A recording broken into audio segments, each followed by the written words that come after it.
जम्मू कश्मीर में इन दिनों सर्दी का मौसम है और लोग सर्दी को महसूस तो कर रहे हैं, लेकिन जम्मू कश्मीर में अगर राजनीति की बात करें तो राजनीति बहुत गर्मा गई है। जब जहां पे चुनाव हुए थे 3 महीने पहले असेंबली इलेक्शंस के, विधानसभा पोल्स के, तो ऐसा लग रहा था कि जो नई सरकार है वो स्मूथली यहाँ पे चलेगी और जो अपोजिशन है वो सरकार जो भी पार्टी बनाएगी सरकार तो उसको समर्थन देगी या उसको कुछ वक्त देगी कि वो अपनी डिलीवरेंस पूरा करे। लेकिन जैसे ही उमर अब्दुल्ला सरकार वजूद में आई तो लगातार हम देख रहे हैं कि उसकी सरकार के बनने के बाद ही जो अपोजिशन पार्टीज हैं, खासकर पीडीपी, वो बहुत ज्यादा जबरदस्त हमलावर है नेशनल कॉन्फ्रेंस पे। और कल जैसे ही उमर अब्दुल्ला ने प्राइम मिनिस्टर नरेंद्र मोदी को प्रेज किया, उनकी तारीफ की, सोनमर्ग में टनल का इनॉग्रेशन का फंक्शन था, सरकारी फंक्शन था। ऑब्वियसली चीफ मिनिस्टर का अपना एक रहता है, उन्होंने प्राइम मिनिस्टर को प्रेज किया और कहा कि प्राइम मिनिस्टर जो है वो एक विजनरी है, वो दूरंदेश हैं और वो उनको पूरा यकीन है कि नरेंद्र मोदी जितने भी लोगों के इश्यूज हैं, जम्मू कश्मीर के लोगों के इश्यूज हैं या लोगों के मसले और मसाइल हैं, उनको वो हल करेंगे, उनका वो समाधान करेंगे। उसी में उन्होंने एक बात ये भी जोड़ दी कि स्टेटहुड का जो है, रियासत का दर्जा जम्मू कश्मीर को, वो भी वापस रिस्टोर होना चाहिए और उनको पूरी उम्मीद है कि नरेंद्र मोदी इसको देखेंगे और इसका वो हल निकालेंगे। जैसे उन्होंने ये तकरीर की उसके बाद लगातार ट्वीट्स आते गए। पीडीपी के जो लीडर हैं और विधानसभा में पार्टी के लेजिस्लेटिव पार्टी के लीडर हैं अब्दुल वहीद पर्रा, उन्होंने जबरदस्त हमला बोला उमर अब्दुल्ला पर और कहा कि ऐसा लगता है कि वो एक स्पोक्स पर्सन की तरह वहां पे बिहेव कर रहे थे, बात कर रहे थे। इसी तरह सज्जाद लोन जो पीपल्स कॉन्फ्रेंस के हैं वो भी लगातार हमलावर हो गए।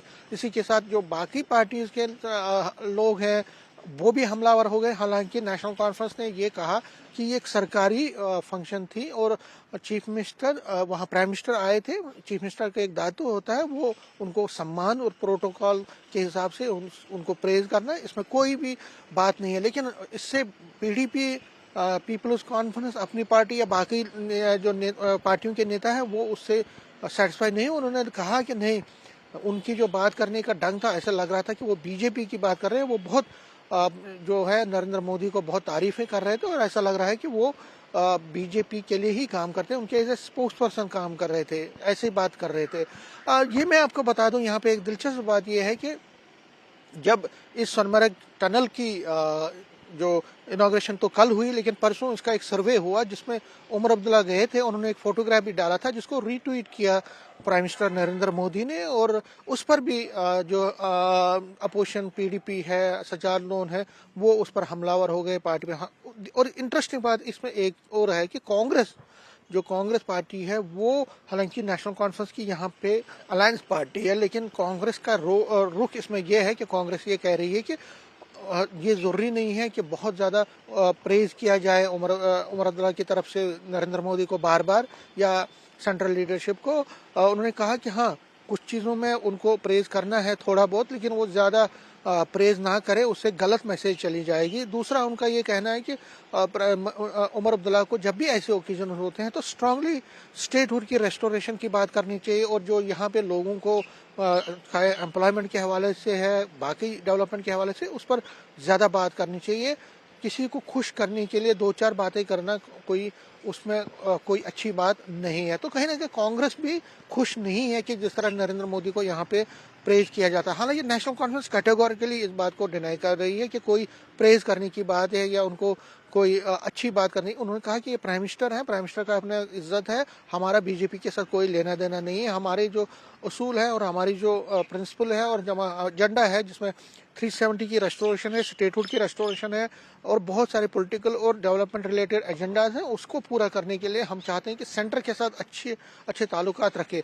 आपको याद दें कि आपको याद ही होगा जब से chief minister Omar Abdullah chief minister बने हो तब से लगातार वो दिल्ली जा रहे हैं, प्राइम मिनिस्टर से भी मिल रहे हैं, होम मिनिस्टर से भी मिल रहे हैं, जो सेंट्रल लीडर से मिल रहे हैं। और जब भी वो दिल्ली जाते हैं, जब उनके फोटोग्राफ सोशल मीडिया पे आते हैं तो लगातार हमलावर पीडीपी और सज्जाद लोन जैसी पार्टियां होती हैं, कहीं ना कहीं कांग्रेस के लोग भी उसको तंज करते हैं। तो लेकिन डॉक्टर फारूक अब्दुल्ला से जब कुछ दिनों पहले बात हुई थी तो उन्होंने कहा था कि देखिए उमर अब्दुल्ला जो है वो चीफ मिनिस्टर हैं, उनको जाना पड़ेगा, सेंटर के साथ हमारे अच्छे ताल्लुकात रखने हैं, हमें फंड्स चाहिए, हमें उनके साथ ही काम करना है, तो उसमें कोई राजनीति नहीं होनी चाहिए। और उमर अब्दुल्ला भी यही कह रहे हैं कि मेरे को इसमें राजनीति ये लोग क्यों कर रहे हैं इसका समझ नहीं आ रहा है। और उनका ये भी कहना है कि देखिए इसमें आप राजनीति दूसरी चीज़ों पर करिए, लेकिन क्योंकि वो प्राइम मिनिस्टर हैं, होम मिनिस्टर हैं, वहाँ यूनियन मिनिस्टर्स बाकी हैं, तो हमें पैसा लेना है उनसे, डेवलपमेंट प्रोजेक्ट्स यहाँ पे इम्प्लीमेंट करवाने, तो वो उन्हीं से मिलेगा। तो कहीं ना कहीं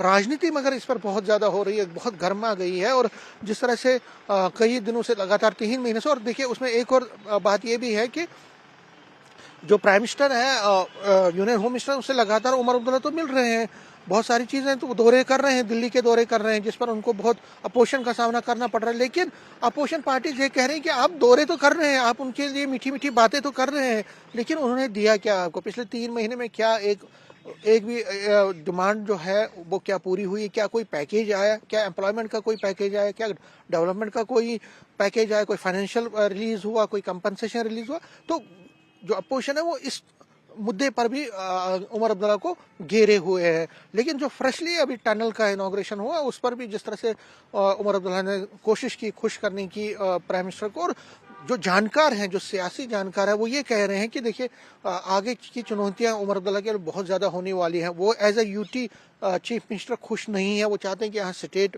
की रेस्टोरेशन हो ताकि वो उनके पास पावर्स आ जाए, वो इम्प्लीमेंट कर सकें अपने एजेंडाज को जो उन्होंने लोगों से वादे किए हैं, चाहे वो जो देखिए पॉलिटिकल वादों में 370 के रेस्टोरेशन है, स्टेटहुड का दर्जा वापस, इसी तरह से जो प्रिजनर्स को रिहाई, जो बहुत लंबे जगह टाइम से जेलों में बांधे उनको रिहा करना, इसी तरह से पाकिस्तान के साथ बातचीत करवाने के लिए पहल करना, उसके साथ साथ डेवलपमेंट एजेंडे हैं जिसमें एम्प्लॉयमेंट का पैकेज है, जिसमें गैस 12 गैस सिलेंडर्स गरीबों को फ्री देने का है, 200 यूनिट तक बिजली गरीबों को फ्री देने की बात है। इसी तरह से बहुत सारे लंबे चौड़े वादे हैं, वो वादे तभी पूरे हो सकते हैं, वो उनके प्रॉमिसेस तभी पूरे हैं जब सेंटर बैकिंग करेगा। तो इसलिए उमर अब्दुल्ला कहते हैं कि मैं सेंटर के साथ अच्छे रिश्ते रखता हूँ, इसमें आप मुझे निशाना बना रहे हैं तो वो आपकी मजबूरी है, आपकी परेशानी है, लेकिन मैं अच्छे रिश्ते रखूंगा। लेकिन क्योंकि जम्मू कश्मीर जो है वो एक सेंसिटिव एरिया है और यहाँ पे इमोशन पर ज़्यादा पॉलिटिक्स की जाती है, और इसलिए खासकर कश्मीर वैली में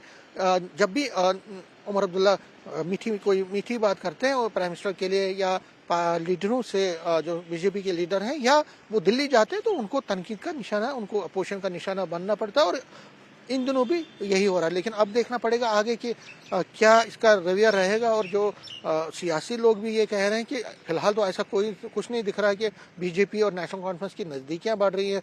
देखिए इसमें एक और पॉइंट ये भी है कि कांग्रेस जो है वो अलायंस में है नेशनल कॉन्फ्रेंस के, लेकिन ना तो उनका कोई मंत्रिमंडल में है और ना ही कोई उनकी एक्टिव पार्टिसिपेशन है गवर्नमेंट में। तो कहीं ना कहीं उमर अब्दुल्ला कांग्रेस को साइड में करने की कोशिश कर रहे हैं ताकि बीजेपी को खुश रखें।